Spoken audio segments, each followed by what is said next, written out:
Pigment, cholesterol, phospholipid और electrolyte पाए जाते हैं। तो बाइल सॉल्ट्स का रूप हो गया कॉलेट और डीऑक्सीकोलेट पाए जाते हैं बाइल सॉल्ट। ये क्या करेंगे, फैट को एनर्जीफाई करेंगे और फैट के चारों ओर एक लेयर बना देंगे, ठीक है। उस लेयर को क्या बोलते हैं, माइसिन। इसके बाद बाइल पिगमेंट कौन सा होता है, बिलिरुबिन और बिलिरुबिन। ये क्या करेंगे, waste product of Hb breakdown.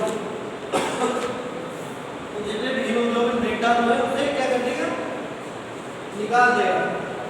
इसके बाद करेंगे कोलेस्ट्रॉल और फॉस्फोलिपिड ऐड इन माइसिन फॉर्मेशन। तो अभी माइसिन जो कवरिंग हो रही थी उसी में ही कोलेस्ट्रॉल और फॉस्फोलिपिड कंट्रीब्यूशन देंगे अपना। सबसे लास्ट है इलेक्ट्रोलाइट, सोडियम हो गया, बाइकार्बोनेट और क्लोराइड। ये क्या करेंगे, पीएच को मेंटेन करेंगे और किसको मेंटेन करेंगे, ऑस्मोलाइटिक को, ठीक है। अब बात करेंगे फिजियोलॉजिकल फंक्शंस की। फिजियोलॉजिकल फंक्शन में क्या आएगा, पहला emulsification of fat, increase surface area for lipase action. अब क्या करेंगे, जब भी हम फैट का इमल्सिफिकेशन करेंगे तो लाइपेज क्या करता है, फैट को तोड़ता है, तो उसके लिए सरफेस एरिया ज्यादा हो जाएगा, तो लार्ज अमाउंट ऑफ फैट को तोड़ देगा, माइसिन फॉर्मेशन करवाएगा। Assist in absorption of fatty acid, monoglyceride and fat soluble vitamin A, D, E K. Micelle formation में क्या करेगा, फैटी एसिड का एब्जॉर्प्शन करवाएगा और फैट सॉल्युबल विटामिन का एब्जॉर्प्शन करवाएगा।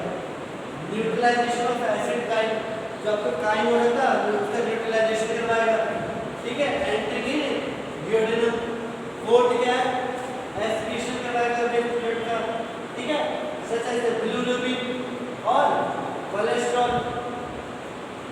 ठीक है। पांचवा क्या करवाएगा, लुब्रिकेशन करवाएगा। लुब्रिकेशन में क्या करवाएगा, लुब्रिकेट करवाएगा और उसके इंटेस्टाइन की फैसिलिटीज बढ़ा देगा। उसके बाद आता है बायोसिकेशन एंड एक्सक्रीशन कंट्रोल, ठीक है। यहाँ तक लिख लिया आपने, यहाँ तक लिख लिया बोलो, ये लिखिए बोलो।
बात करते हैं बायोसिक्रेशन और एक्सक्रीशन कंट्रोल की।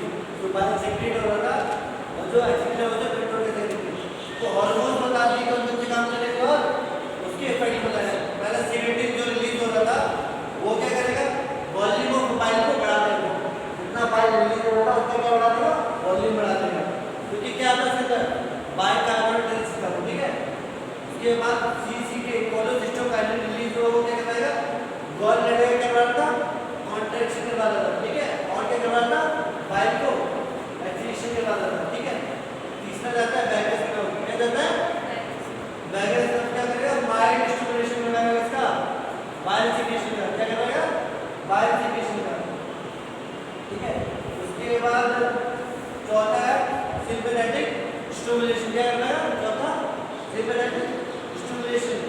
ठीक है बेटा, कि बाइल फ्लो में क्या करवा देंगे, कम, बाइल फ्लो क्या करवा देंगे, कम, रिसाइक्लिंग बाय एंटरोहेपेटिक सर्कुलेशन।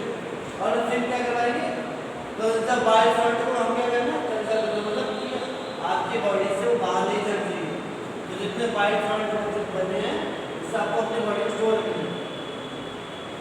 हो गया, ठीक है।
फाइल बन रही है ना, बना रहा है सारी चीजें के लिए ना।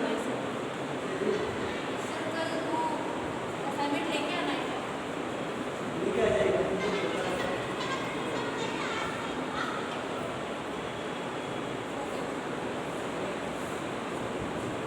आप करते हैं नॉर्मल वैल्यू की, नॉर्मल वैल्यू में मतलब कि जो डेली बेसिस पे आपकी बॉडी में सीक्रेट होता है, बनता है और निकलता है, डेली बेसिस पे आपका बाइल सीक्रेशन कितना होता है, 500 से 1000 ml पर डे।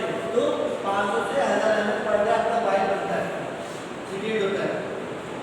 उसका पीएच कितना होता है, 7.6 to 8.6। ठीक है, स्पेसिफिक ग्रेविटी कितनी होती है, 1.010 से 1.011। ठीक है, इसके बाद करेंगे क्लिनिकल सिग्निफिकेंस। क्या हमारा क्लिनिकल सिग्निफिकेंस, मतलब हमारे क्लिनिकल इससे क्या फायदा है, ऑब्स्ट्रक्टिव जॉन्डिस हम पता कर सकते हैं कैसे, ब्लॉकेज ऑफ बाइल डक्ट में क्या होगा, बाइल पिगमेंट आपके ब्लड में दिखाई देने लगेंगे, तो आपको बाइल जूस से क्या पता लगेगा कि उससे ऑब्स्ट्रक्टिव जॉन्डिस हो रखा है। ठीक है, उसके बाद गॉल स्टोन, अगर प्रेसिपिटेशन हो रहा है कोलेस्ट्रॉल का और बाइल पिगमेंट का, तो गॉल स्टोन फॉर्मेशन हो सकता है। क्या हो सकता है, गॉल स्टोन फॉर्मेशन हो सकता है। उसके बाद स्टूटोरिया हो सकता है, fat stool due to lack of bile salt. आपके अगर स्टूल के अंदर बाइल सॉल्ट मिलने लग जाए तो क्या हो जाएगा, कंडीशन को क्या बोलते हैं, स्टूटोरिया। उसके बाद उसमें हेपेटिक सर्कुलेशन डिस्टर्बेंस हो जाएगा, मतलब इंटरनल हेपेटिक मतलब लीवर, उन दोनों में जो ब्लड सर्कुलेशन चल रहा था वो डिस्टर्ब हो जाएगा। कैसे, बाइल सॉल्ट आपको जो लीवर होता है वो कम हो गया, आपका फैट मैल एब्जॉर्प्शन हो जाएगा, तो फिर फैट एब्जॉर्ब नहीं होगा। देखिए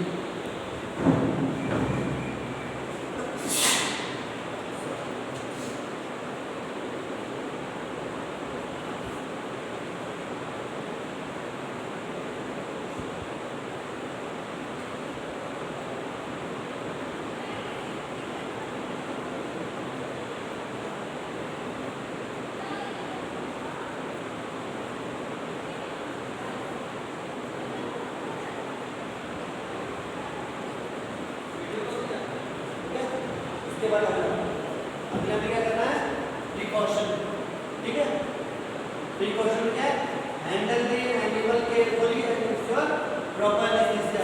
अब आपको जिस एनिमल पे आप कर रहे थे प्रैक्टिकल या डेमोंस्ट्रेशन, उसे केयरफुली हैंडल करना है और ये इंश्योर करना है कि जो से एनेस्थीसिया दिया गया है वो प्रॉपर हो, कि भैया वो शुद्ध हुआ है कि नहीं हुआ। Prevent drying from exposed tissue with moist gauze. क्या करना है, आपको टिश्यू जो एक्सपोज हो रहा था उससे क्या करना है, गॉज से, गॉज के कॉटन के अंदर जब लाकर प्रॉपर साफ करना है। मेंटेन स्टेराइल कंडीशन क्या करनी है आपको, वहां पे ऐसी कंडीशन बनानी है जहां पे कोई बैक्टीरिया ना, स्टेराइल मतलब साफ विदाउट इन्फेक्शन। उसके बाद बाइल को कलेक्ट करना है एक्यूरेट विदाउट एनी बबल। आपका जो बाइल प्रोडक्ट है उसे एक्यूरेट करना है जिसमें से कोई बबल ना बने, बबल बनेगी तो एयर आ जाएगी, ठीक है। और रिजल्ट में क्या लिखना है, दिस एक्सपेरिमेंट डेमोंस्ट्रेट, जो आपको जो एक्सपेरिमेंट है उसमें ये बताया कि बाइल इज कंटीन्यूअस, कि उसका जो बाइल है वो तो कंटीन्यूअस है बट वेरिएबल सीक्रेशन, बट उसका जो सीक्रेशन वो क्या है वेरिएबल है। सीक्रेटिन इंक्रीज हो जाएगा बाइल सीक्रेशन में, ठीक है। तो सीक्रेटिन इंक्रीज हो गया, सीसी पे स्टिमुलेट करेगा एक्सक्रीशन को फ्रॉम द गॉल ब्लैडर, ठीक है। यहाँ पे जाके क्या हो गया खत्म। और आप लिख लीजिए पहले यहाँ तक कहाँ पे लिखा हुआ है, ये पे लिखा है, देखिए जल्दी लिख लीजिए तो बताइए।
चलिए अब जल्दी से पूछो, रिपीट करो।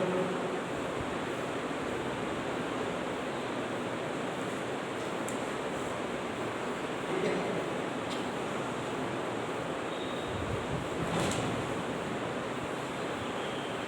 ये बना कहाँ तक लिखा था, ये बना कहाँ तक लिखा था,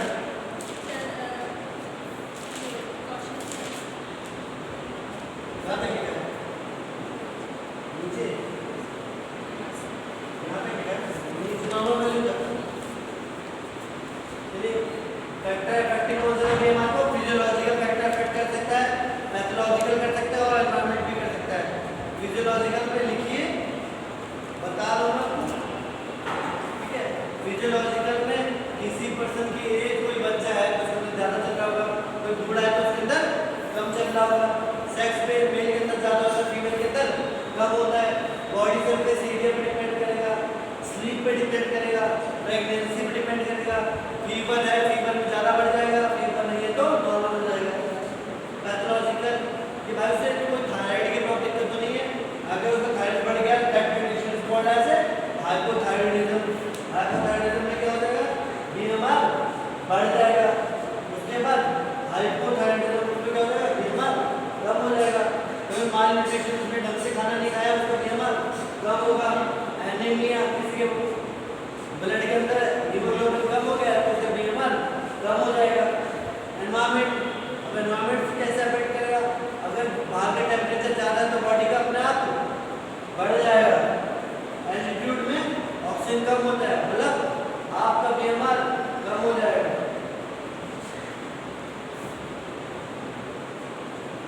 देखिए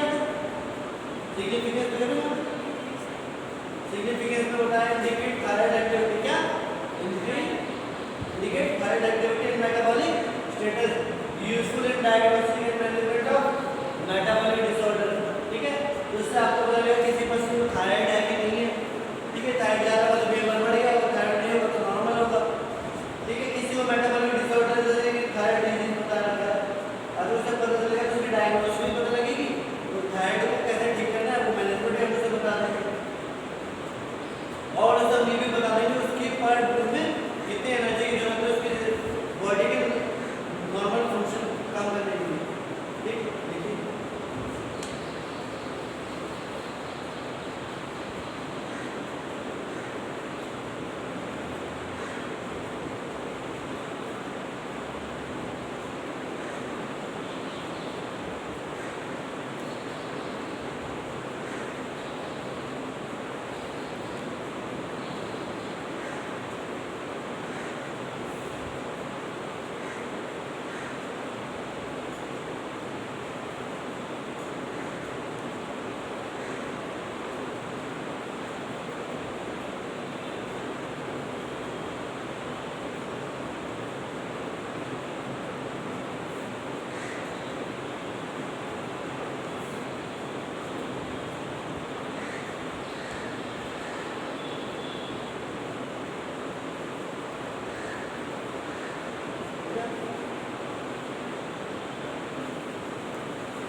प्रिकॉशन भी क्या रखना है, डिस्टर्ब करने की सब्जेक्ट फुलफिल बेसिक कंडीशन कि जो आपने सब्जेक्ट लिया जो भी पर्सन लिया है वो सारी कंडीशन को फुलफिल करता हो.